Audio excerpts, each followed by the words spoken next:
It is 10:15 p.m. I am 16 years old and in the worst pain of my life. I am in love with my straight best friend. I'm standing at a party in total shock as he gives me a play-by-play of his first hookup with his new girlfriend.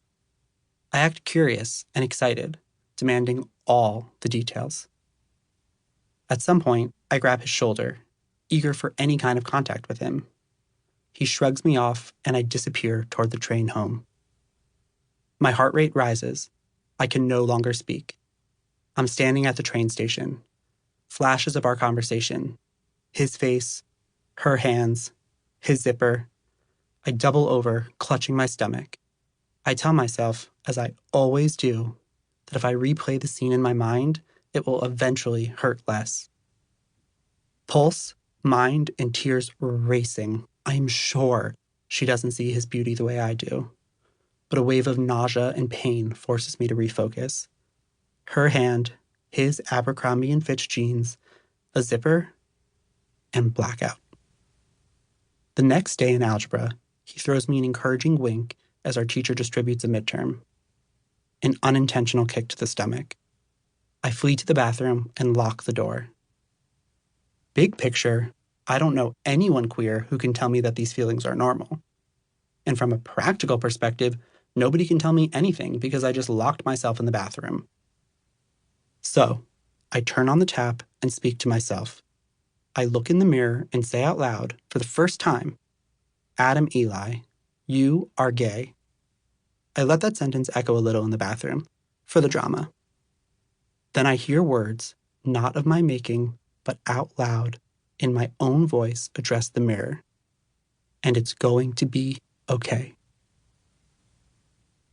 What does queer mean? I'm gay because I primarily experience same-sex attraction. And by my own definition, that also makes me queer. Many people have their own definition of what queer means, and one is no more valid than another. But here is mine. Queer. Different. If there are 3 blue chairs and 1 pink chair, the pink chair is queer. Queerness only exists in opposition to what's perceived as normal. When it comes to gender and sexuality, our society's normal is defined by 1 cisgender man and 1 cisgender woman who experience opposite sex attraction and live comfortably in their gender roles. If you deviate from any part of that norm, welcome and pull up a seat. In my book, you are queer. When describing our community, I always say LGBTQIAA+. Lesbian, gay, bisexual, trans, queer, intersex, asexual, ally, plus. The most important of these symbols is the plus sign. The plus sign opens the door for everyone. Perhaps you do not identify with any of these letters. Perhaps how you feel or how you are has not been verbalized to the world yet. You are loved and you are welcome here. The word queer and the community it describes are both evolving, and that's a good thing.